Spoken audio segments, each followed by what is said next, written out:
Made to Thrive Nation, it's all about fat today. Where the fat is, do you have it around your organs? Have you lost it? Have you regained it? The stats are quite overwhelming. If you lose weight, 95% of people will regain that weight within 5 years.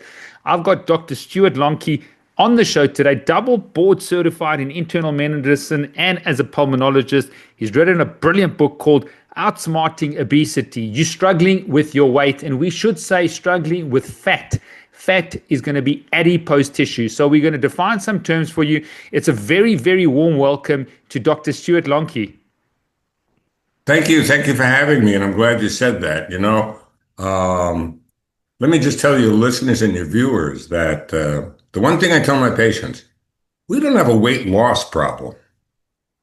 I don't think I've met a patient that can't lose weight. The problem is keeping it off. So I don't care. I tell my patients, I don't care how you lose the weight. That's not the battle. The battle is weight maintenance. Yeah. It's a long-term plan, not a short-term fix.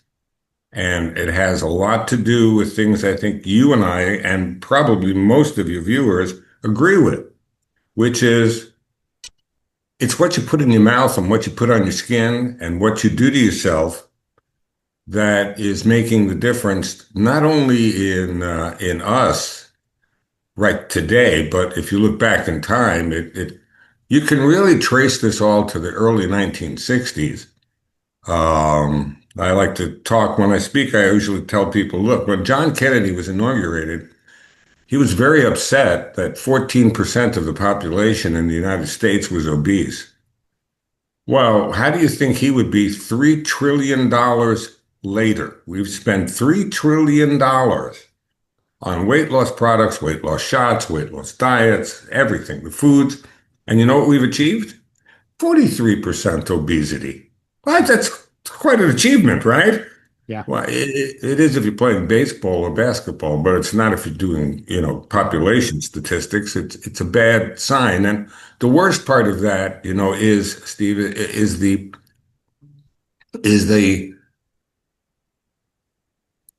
childhood obesity rate from less than 5% when Kennedy was inaugurated. We're at 21% in the US now. Yeah. That's the scary part for me as a physician.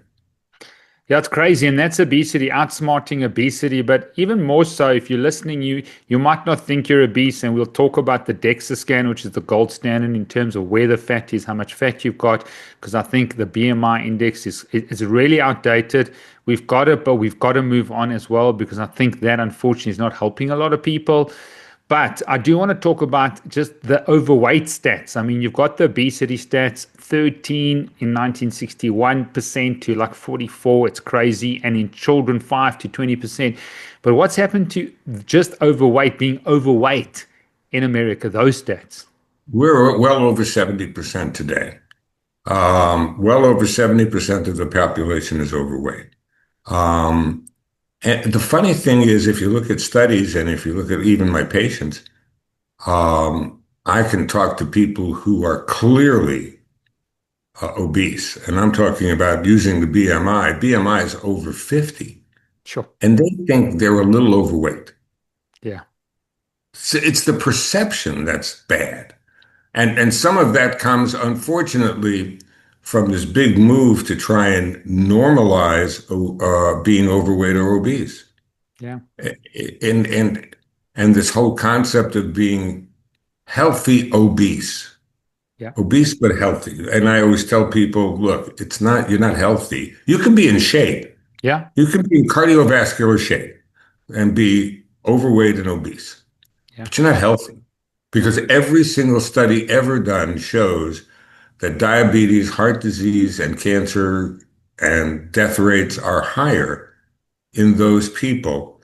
And moreover, chronic illness, which is costing here in the States a fortune and is one of the things that could bankrupt the healthcare industry. And that scares me. Yeah, and I think that's crucially important for people and looking and understanding, when I went for my initial, test on body composition with an in-body, supposedly accurate it showed that I was 10%. When I went for the DEXA scan to have a look at it, it was 20%. So my recommendation was I to get my body fat percentage. And people that know me out there, I've got a ratio, my waist to hip ratio, okay, is under 1. So I do not have traditionally what a belly is, but even my body fat percentage was 20%. Now, from when I was at medical school, it was 12 to 18% body fat you wanted to look at in a male. All right. Never mind, okay, Ronaldo, these athletes are sitting at 5%. I needed to get myself, my own self, and I haven't missed a day's work in 26 years, never been sick, never had any Western medicine in 26 years. But even then, I needed to get my body fat down. So, number one, we do need an accurate diagnosis. And maybe you want to talk about someone's listening out there. And those that are listening and viewers, we're not fat shaming you. We're not trying to make you feel guilty and shameful. That's not going to move you forward. We want to empower you with the data. We want to educate you because I think there's a real part that's missing here from a toxicity perspective that Dr. Lonky is an expert in, and I think that's important because many of you have had good bloods, good fasting glucose, good HbA1c, really good fasting insulin, and you still cannot keep the weight off. And there's another very, very important hidden gem that we're going to share in this episode of Right, toxicity. I want people to hang in there. Okay. Yeah, the data will sound terrible, but here's a really good thing. There's something we can actually do about it. Yeah, But that's where you have to get smart, because that's the only way you're going to outsmart this disease. And obesity is a disease. mm, I look at Steve as an inflammatory disease yeah, primarily. It's a disease of inflammation, and I talk about that in my book, Outsmarting Obesity. And I go through a whole chapter on, I think I called it over fat or under tall. My wife used to tell me, my wife used to say, I'm not overweight, I'm under tall. If I were 3 inches taller, I'd be perfect, right? yeah, Uh, but the fact is that, the way that we measure obesity and overweight, and we use BMI, and doctors fall into that trap because it's the only thing that's kind of universal, and people can latch on to that. But I have a 17-year-old a grandson who's a hockey player, and he's all muscle, and he would come out to be close to obese. Um, and he's anything but it's muscle mass. yeah, So the fact is that we are talking about fat, and fat percentage becomes a very useful tool, I think. Um, but I think that most of the viewers are going to be stuck with physicians who are using BMI. Steve and I have work to do with our colleagues to change their minds about a BMI, and that's going to take a while, I think. Um, People will always, I went to the doctor myself, and my cardiologist said, well, your BMI is great. And I said, well, yeah, but I'm not great. My percentage of body fat is still a little too high. And, yeah, I work on it. This is, you can think of it as a job or a joy. That's the way I tell my patients. You could say it's hard work to work on your own body fat and your own health, or you can look at it as a joyful experience, because what happens when you institute the things that we're going to talk about, you're going to feel better.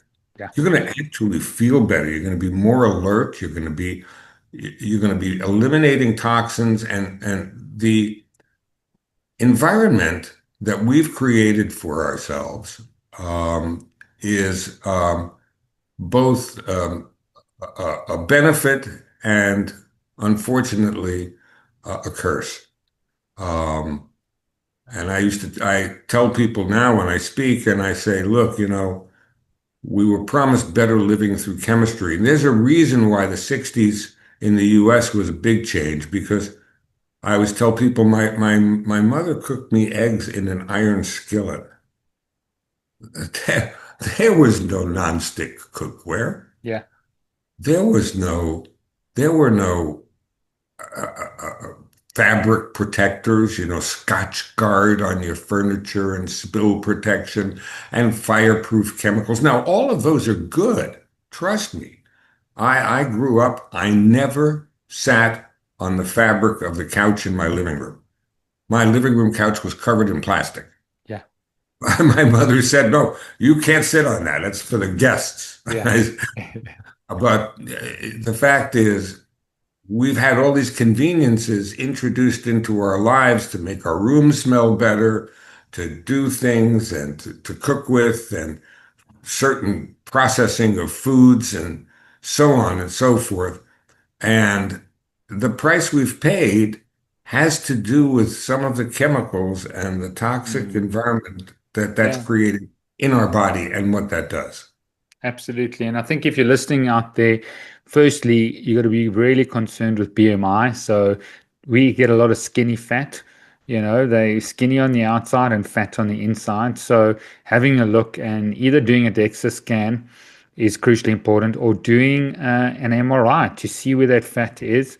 And we'll link to Dr. Shauna Mera's podcast as well, having a look at from a cardiovascular function, how important the fat is around your heart and what it does, because now we're going to talk about this fat around your organs and how important that is. So you think you're thin out there, but if you got fat around your organs, which you can because you're eating the wrong diet, okay, we see this in many different cultures and populations. They're eating the wrong diet, but they are not putting on a lot of weight. Their BMIs are normal, but they got a lot of fat around their organs. It's crucially important. But let's talk about this adipose tissue, and what type of, you say it's like an endocrine organ. I think just unpack how important it is with regards to the size of these adipocytes, these fat cells, and what it does to your body. Yeah, it's interesting. You touch on something I touch on in the book, and I don't think many people, and I don't know anyone who's ever spoken about this before. The size of your fat cells and where they are in your body become very important. But let's remind everybody out there, you can't live with no fat because you need fat. It's an endocrine organ. It does secrete a number of very important hormones, one of which is leptin, which I'm sure most of your viewers have heard of before. Leptin tells your hypothalamus when you're full, basically, and to stop eating. But there's a lot of things that can go wrong. You cannot make enough leptin. You can make the wrong leptin. You can make leptin that's inactive. You can make leptin aplenty, but the hypothalamus isn't responding to it. So as far as the hypothalamus is concerned, there's no leptin, and your fat keeps making more. So getting a leptin level can be deceptive. You could say, well, his leptin levels are high, but he's way overweight and a Mm, lot of fat around the organs. That has nothing to do with anything. There are a lot of things which we'll touch on. Um, but the size of a fat cell becomes very important. And I'm glad you brought that up. I talk about it again in one of the chapters in the book. Um, and the fact is, your fat cells need to be healthy. And I talk about what I call toxic fat. yeah, tell us. Most of the toxic chemicals we're exposed to are unfortunately insoluble. They're in water. Well, we eat foods that are contaminated. We are exposed to the air that we breathe, but most of it comes from what we either eat or put on our skin. I'm talking about things like parabens in makeup that are absorbed through the skin. These are organic molecules. So they get into our bodies. They don't stay in the bloodstream very long. They are sequestered. They are sequestered in certain organs, but the biggest organ they are sequestered in is fat. So we get unhealthy fat cells. Now, because of certain changes that occur in fat cell manufacturing, if you will, in our bodies, we can either make more fat cells or our fat cells can get bigger. And hypertrophy, that's what it's called, hypertrophy of the fat cell becomes a real problem. I just named one hormone that's very important for your body, The fat makes a number of hormones and is involved in signaling how we metabolize glucose, how sensitive we are to our insulin, so on and so forth. If the fat cell gets bigger and bigger, it, like any cell in your body, needs oxygen. And there have been some elaborate studies done looking at how far an oxygen molecule can diffuse into a fat cell. And it's not very far. So we don't want hypertrophied fat cells. They are worse than having too many fat cells, let's smaller ones. At least that fat is healthy. The fact is this, all the research we do on fat and on adipose tissue, we don't we don't jam that experimental tissue filled with various toxic organic chemicals. So think of your fat cells now as being a reservoir for all of these organic chemicals. How does that change the function of the fat cells? We don't know. We have no idea. I will tell you right now it's toxic fat. It's not responding normally. It's not. It's like taking, your CPU and jamming a whole lot of, gunky stuff into the electronics and saying it'll function fine. It's not functioning fine. Mm. It's going to not work right. So there's And studies on this, Dr. Lonky, about what happens with this toxic fat. I think that's an incredible, incredible word. I mean, I think we got to get that word out there, toxic fat, that's filled with these chemicals. And I think if you can just affirm, I think 85,000 new chemicals have been introduced in the last 50 years. yes, Have the toxic fat, have they been compared in studies to those that do not have the environmental toxins to see the functioning of those fat cells? first of all, yes, 85,000 chemicals have been introduced into our everyday lives. Um, and probably less than 2,500 have ever been looked at by FDA in the United States. In order to get a product approved in the US, uh, a chemical containing product, most of them go through Federal Trade Commission. You see, people don't put these toxic chemicals in the food purposely. They put them in for preservative, to make the color look better, to make it taste better, to make it smell better.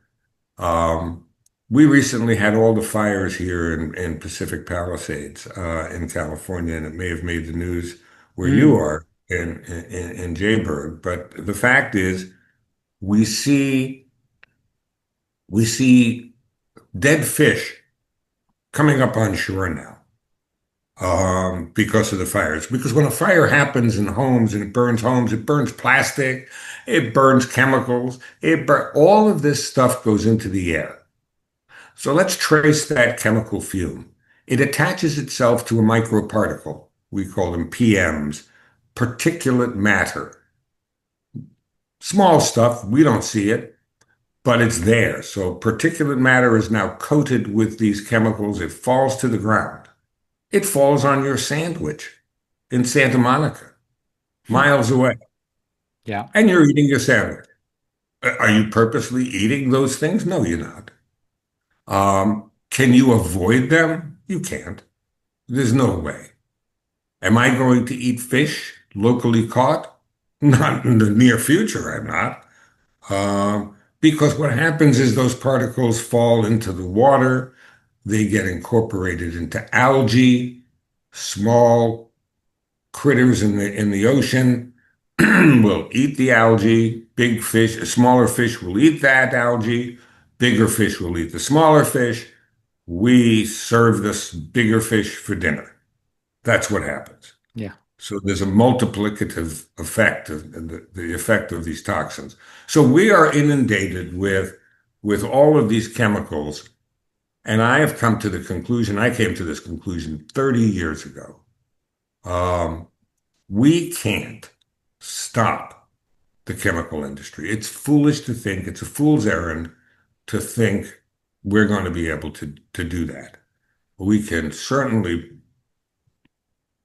certainly, foster better farming, better methods of cultivation, better methods of pest control.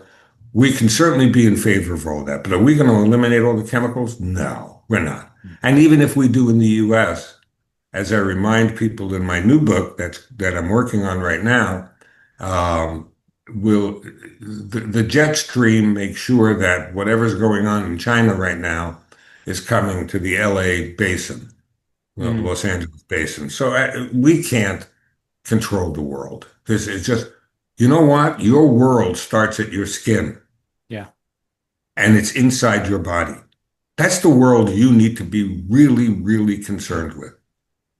And can you protect that? And the answer is, I believe we can. And with good education and good ways of managing our food and our diet, we can make a difference.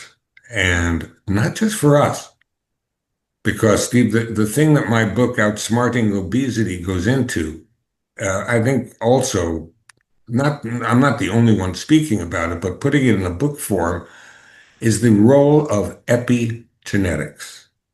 And epigenetics becomes a very, very important issue for all of our illnesses we're talking about, all of these chronic diseases. And your audience should know that what I mean by epigenetics is the DNA stays the same. That's your gene. Your gene is fine. But on the surface of the genes, there are attachment points for small molecules, most of which are methyl groups. So it's a carbon and three hydrogens. These methyl groups will attach to these attachment points on a gene and either turn a gene on or turn a gene off. That's the easiest way to explain this for people. So what causes this epigenetic change, this methylation, these methyl groups attaching to the surface of the gene? What causes methylation of DNA? These toxic chemicals cause it. That's what happens. So people say, oh, it must be genetic. And I say, well, explain to me identical twins, one of whom is clearly overweight or obese, and the other one who is thin and has almost no body fat composition. Explain that to me. Mm. But it's not the same DNA. Yeah. It's how that DNA is operating.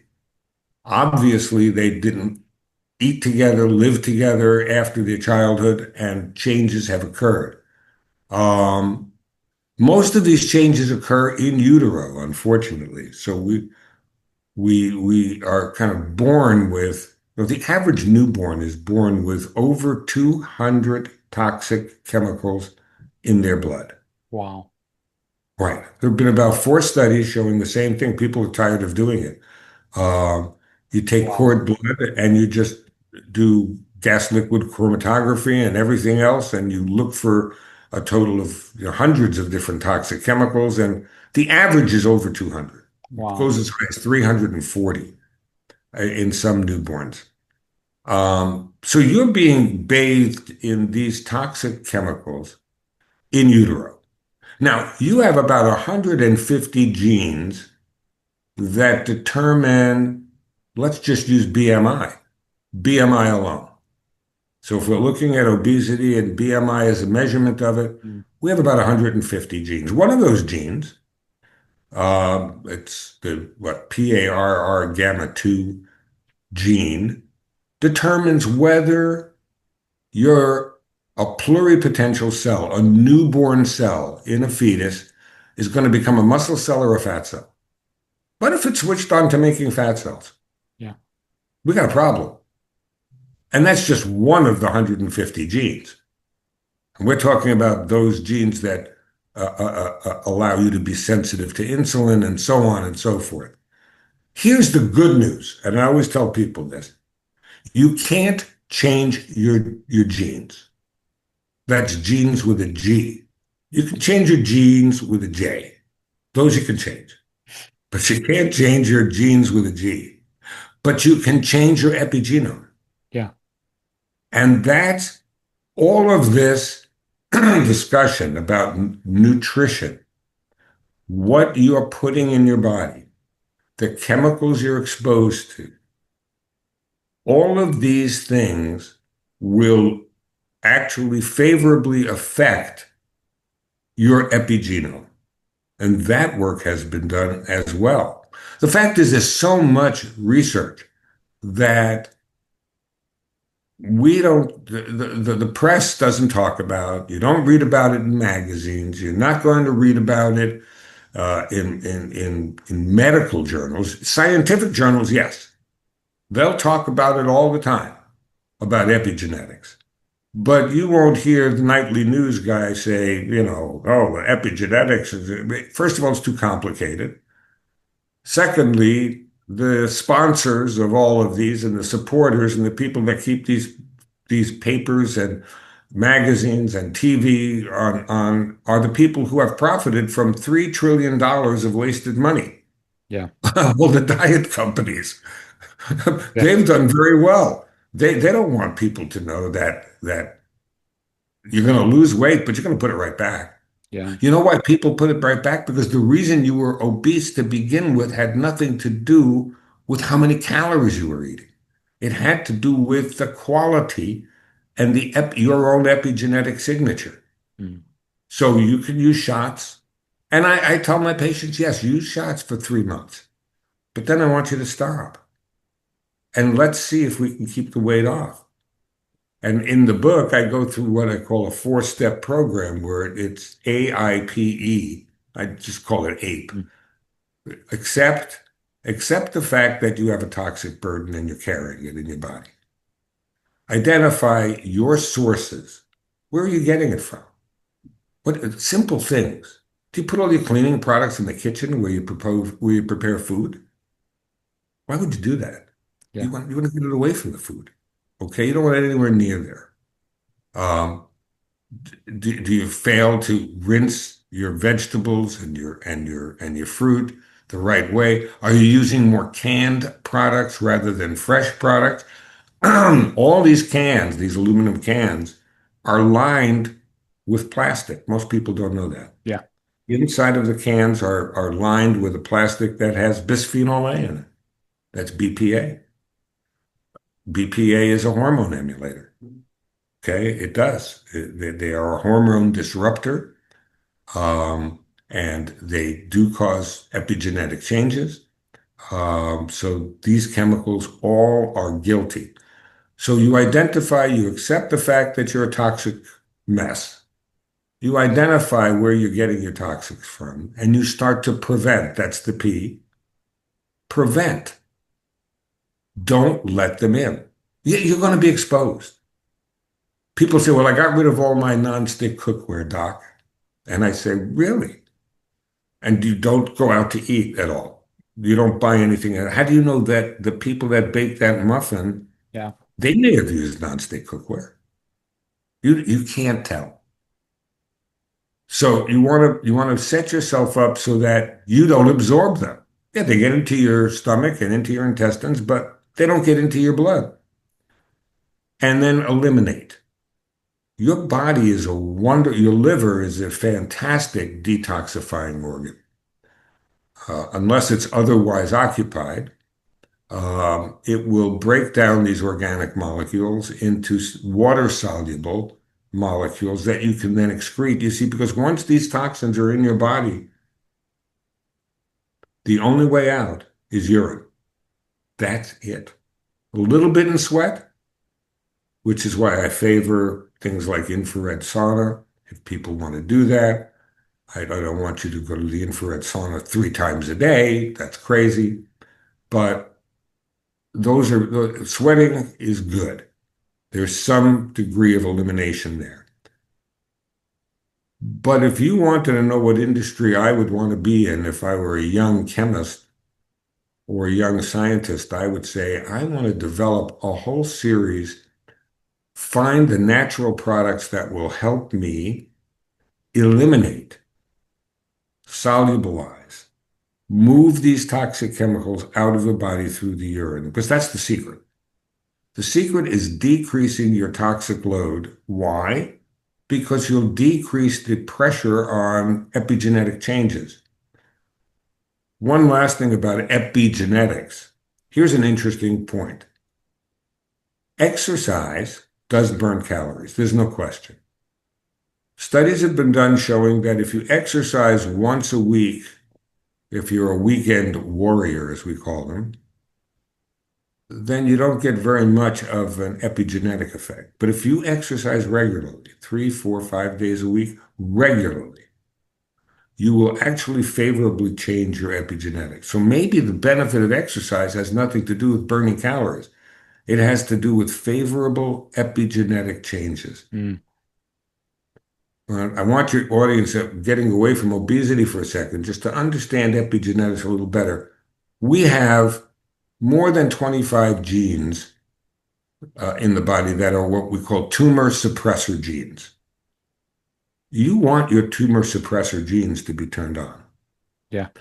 What if you're exposed to something? Well, let's call it a carcinogen.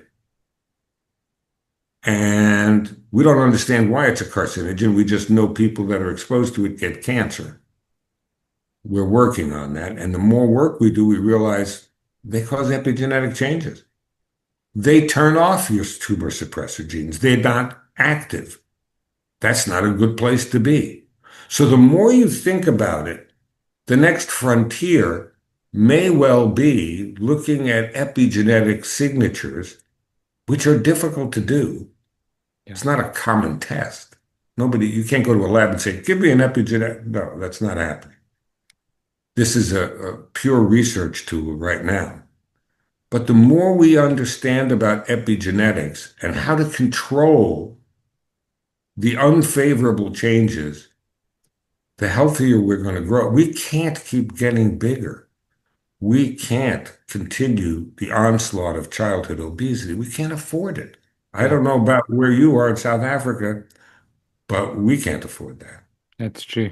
I've got quite a few questions. I know that babies over the years, what is the increase in weight in, babies born now? I know you had a figure that I heard, because with 200 chemicals in the umbilical cord and up to 350, I'm pretty sure it's had an impact on the weight of children and Yeah, whether newborns. The newborns. Yeah. newborn weight has increased 25% in the last 30 years.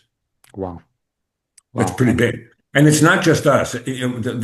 People need to understand, and I always talk in my talks, and I say, all right, you'll say we eat the wrong foods. That may be true. But laboratory animals we do research on, they're raised in a laboratory.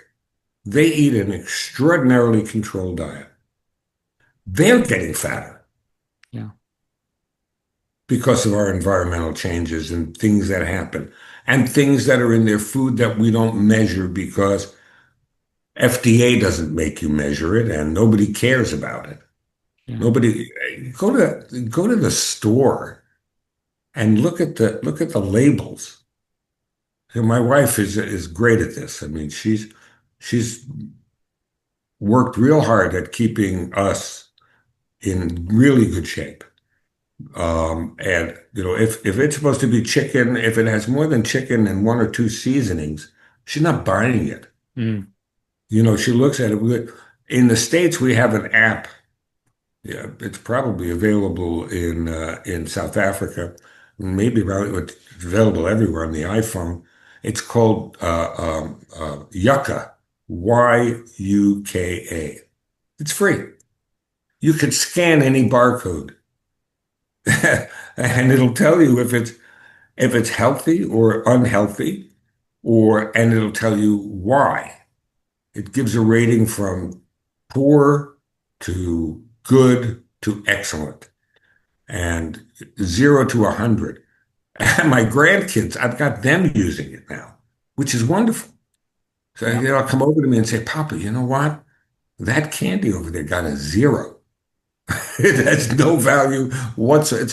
It's completely unhealthy. It's got all these additives. It's too calorie rich, so on and so forth. And my advice to people is, if it's too rich in calories, you can overcome that by portion control. Yeah. But if it's got all of these chemical additives, and it'll tell you what the additives are. It's a remarkable app. And all you have to do is scan the barcode if you don't want to read the labels. Mm, But we really are in a bit of a pickle with all of this yeah. uh, as far as what we're being exposed to. And Well, I've just and downloaded it now, so we'll put the link in the show notes because I think that's very practical. Once again, we've got to make it as easy as can be with regards to people avoiding these toxins. people like easy, Steve. They Yeah, of do. course. They do. Of course they do.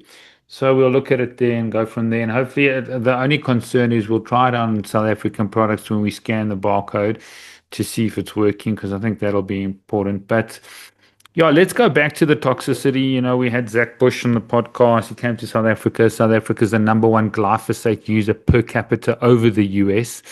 We use more glyphosate per head than anywhere else. That's causing significant problems from a chelating perspective. You spoke about parabens. We know that the average woman listening out there by 9 o'clock in the morning puts 196 chemicals on her face and her body. That's an incredible stat. But what other toxic chemicals do people need to be aware of that are listing out there when they look at these labels? Well, anything you'll see some of these labels will look at things like sodium chloride. Well, that's salt, but anything that says the word phthalate, and that's spelled PHTH. It's one of those crazy words, a phthalate, if you want Yeah. it, but it's phthalate, PHTHALATE. Those are chemicals you really want to avoid as much as possible. Mm.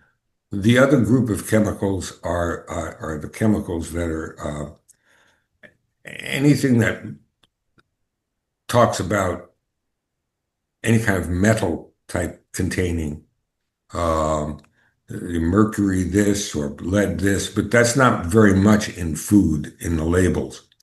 Um, Unfortunately, even in the market, when you go to the market and you buy fresh fruits and vegetables, if you're not buying organic, you have no idea when these fruits and vegetables were sprayed last with a pesticide or insecticide.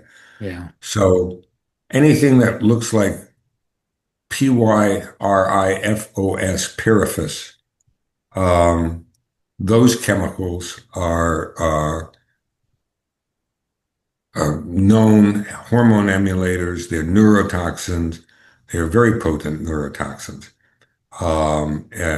Those should be avoided. Uh, I don't think we see a lot of methacrylates in food. They've removed most of them in the States. Now, I can't speak for South Africa, but we don't see methacrylates in our foods here anymore.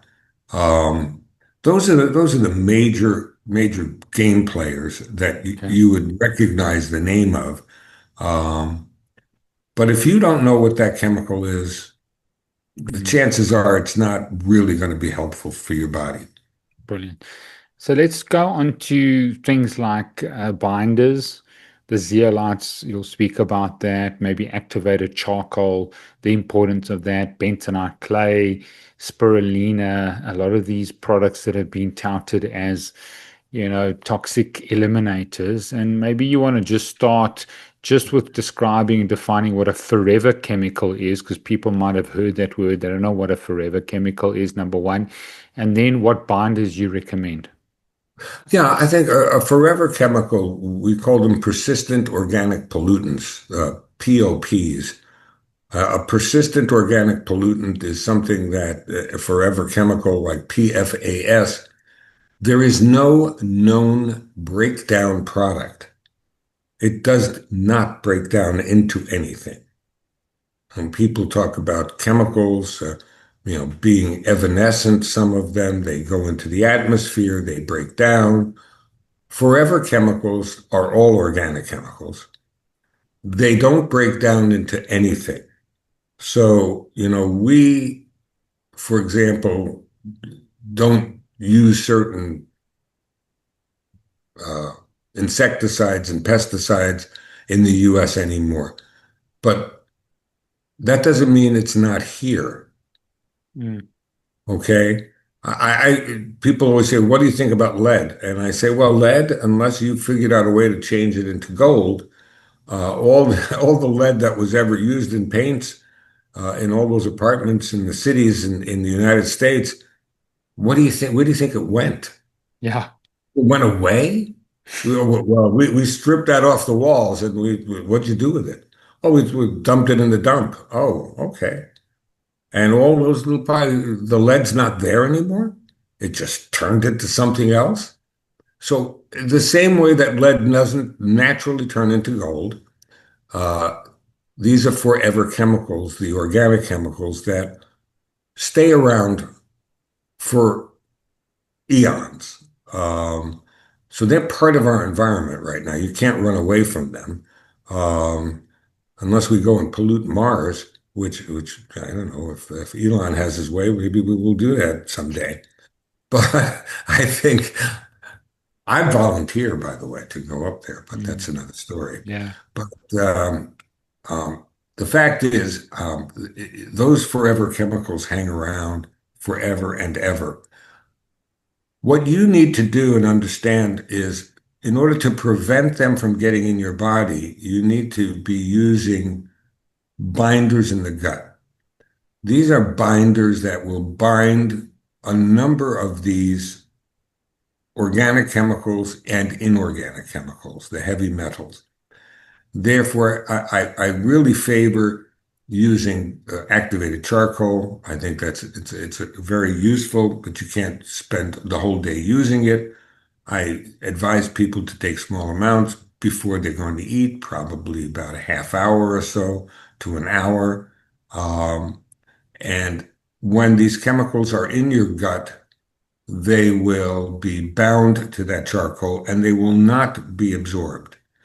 The same is true for clay. Spirulina is excellent. Some people call it a superfood, but I'm looking at really its benefit in the gut. Don't make any mistakes. They are not detoxing your body.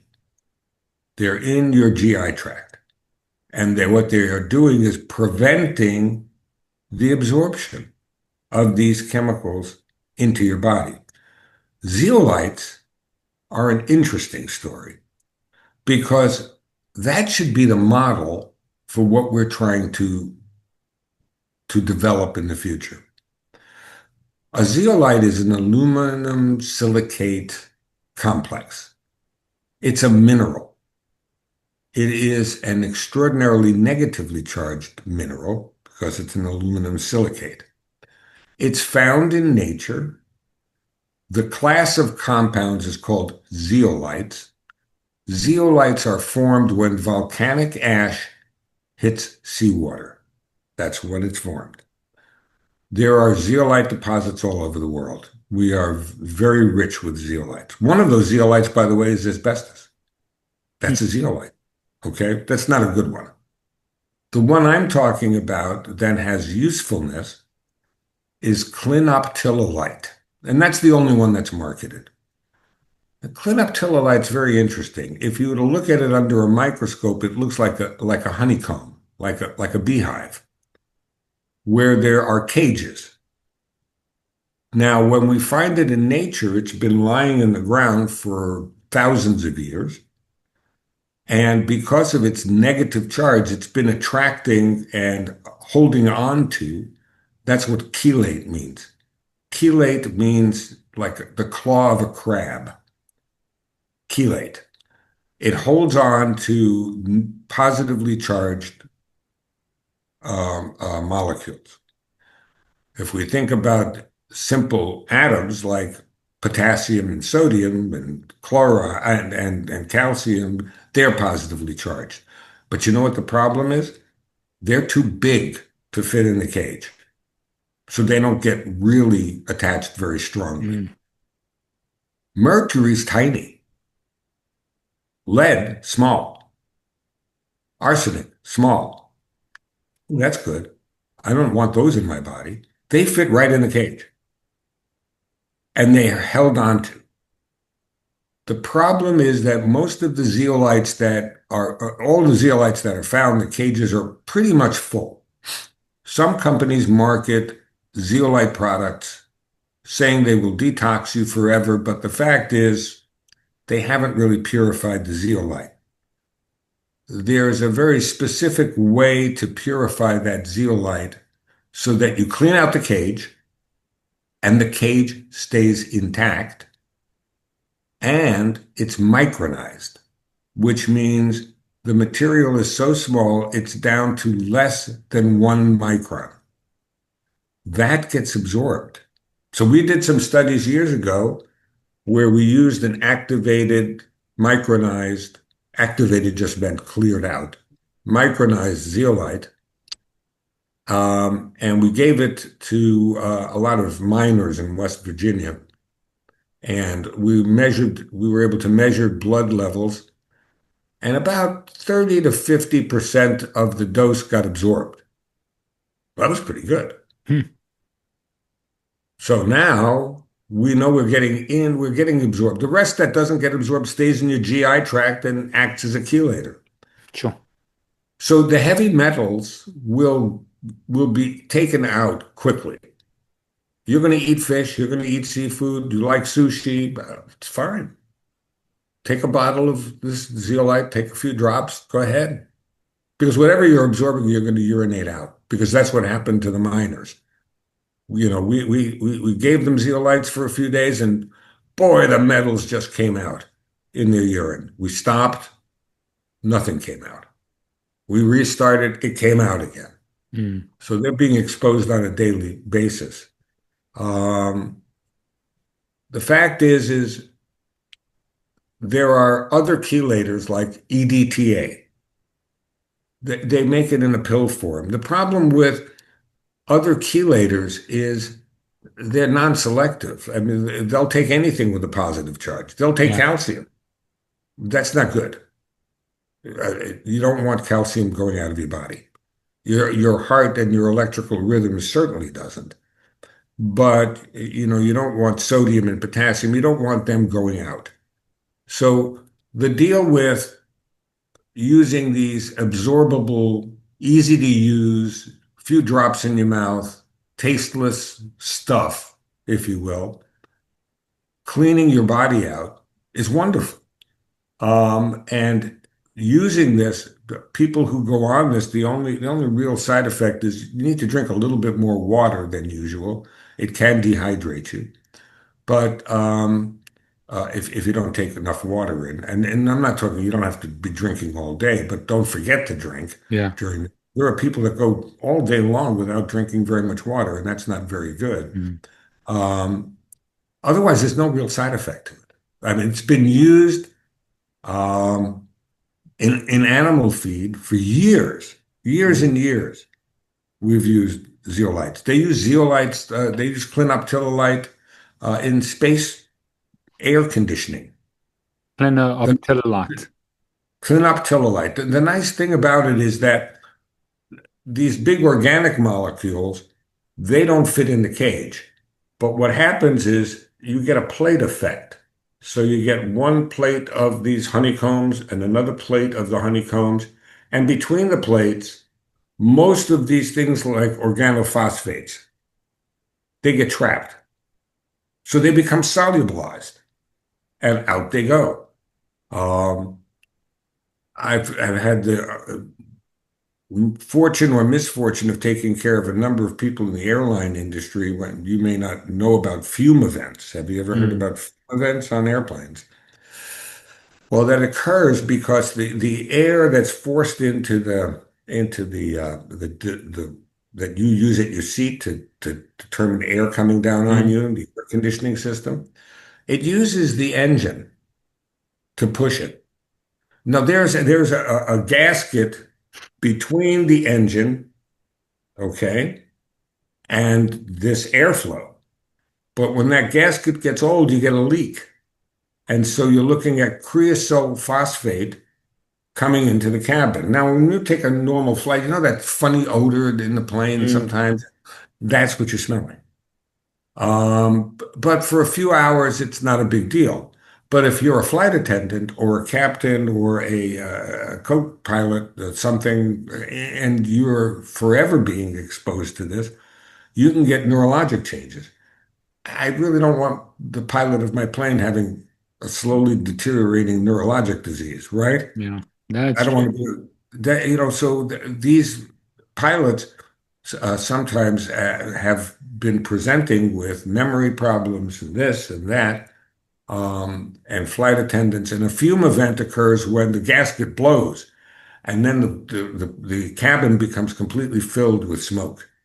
And it doesn't happen very frequently, but it's enough to tip some people over the edge.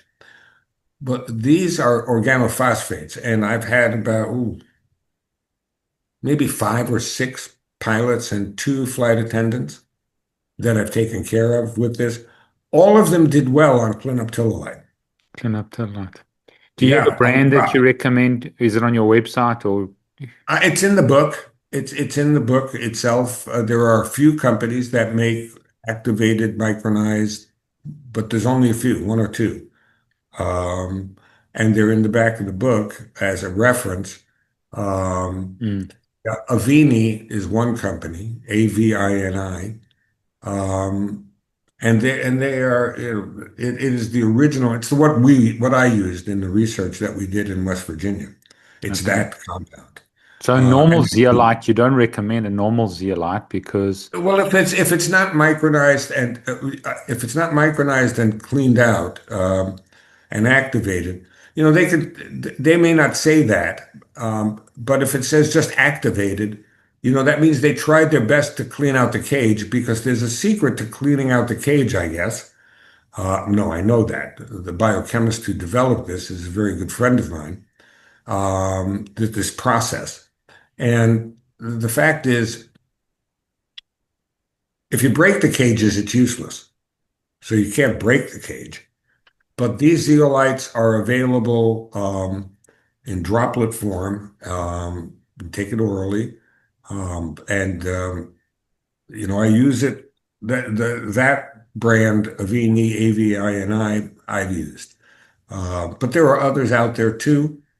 But even if they're not completely activated, they're not going to do you any harm by eating them because what they're going to be doing is whatever cage space is left is going to be chelating the stuff in your GI tract, mm, which is fine.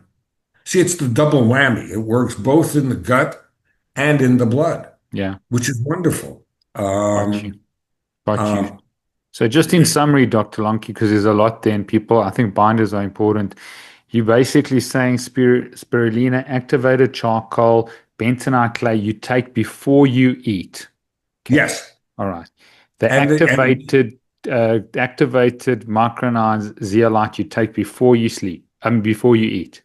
yes, before and at bedtime. Okay. And at bedtime. Yeah, You don't recommend EDTA because it binds to everything and it's going to remove minerals that you might need, and that's a problem. yes. Okay. And I believe that the most important thing is eat fresh food. Please, please, please. The stuff you buy off the shelves, the plastic wraps, all of that stuff, it's very tough. There are other things I recommend, the easy things we talk about in the book. Use glass instead of plastic to store food. Yeah. Please. If you're going to heat something up in a microwave, don't heat it up in plastic. Yeah. Got all these things in it. I mean, why would you do that? Put it in glass, put it on a ceramic plate. Mm. Uh, make simple changes and then measure the effect. And I think you'll be pleasantly surprised at first and foremost, I think my patients always tell me mental sharpness. That's what they see more than I feel more awake. I feel like I feel better. Mm. Okay. And that's the effect of all of these toxic chemicals. But we've got a lot of work in front of us, Steve. I think that, people like you and me Yeah. and our listeners, they have to get out there and carry the torch for us a little bit. That's why we do these podcasts. That's why I'm so willing and able to get on with people and explain to people it's not hard. It's just different. It's a change in life. Don't try and do it all at once. And I Yeah. tell people, don't don't don't try and conquer the world at once.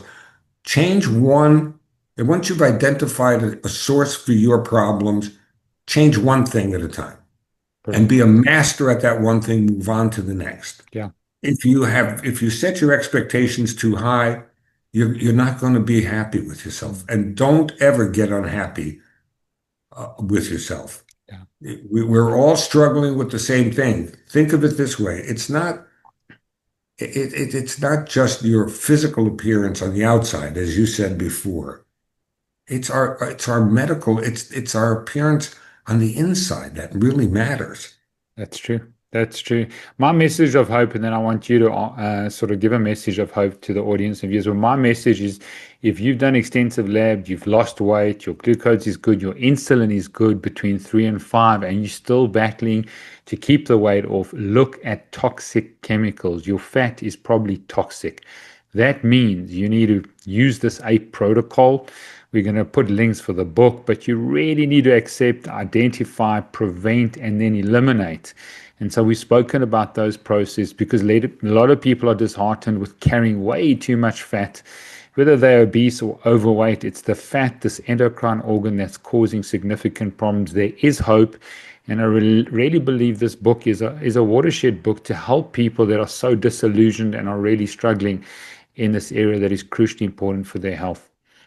I don't know And if, my message of hope is to amplify that.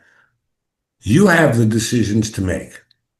You're going to have two steps forward and a half a step or one step back. Don't get discouraged with the half step back. We all go there. Every one of us that have struggled. I've struggled. I used to be 40 pounds, 50 pounds heavier. And that's when I kind of got interested in all this stuff, and I've maintained my weight within 5 or 10 pounds now for 40 years. wow, Um, and it feels fine. I don't feel deprived of anything. The fact is, you can make the change. Okay, you have the willpower and the ability to do this. Don't get discouraged ever. Don't ever be upset with yourself and say, I hate to when people say, I just fell off my diet. No, you didn't.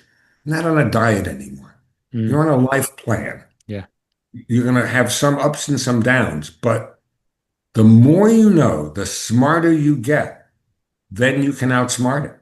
And you know exactly what you have to do. brilliant message of hope. Want to declare favor and blessing over you, Dr. Stewart Lonky. Thank you for your work. Thank you for this book, Outsmarting Obesity. Tell us about where people can find you, the name of your new book, and when it's going to get released. Well, it probably won't be released till next year. Right now, its working title is Invisible and Inescapable. That is about all of these toxic chemicals and the politics around it. And again, what you can do about it. It's going to just expand from what we talked about in Outsmarting Obesity. We're really excited about it. I love it right now. We're about halfway done. We have a publisher. It will probably be Bloomsbury. And we'll be out, I think, probably the first half of 2026.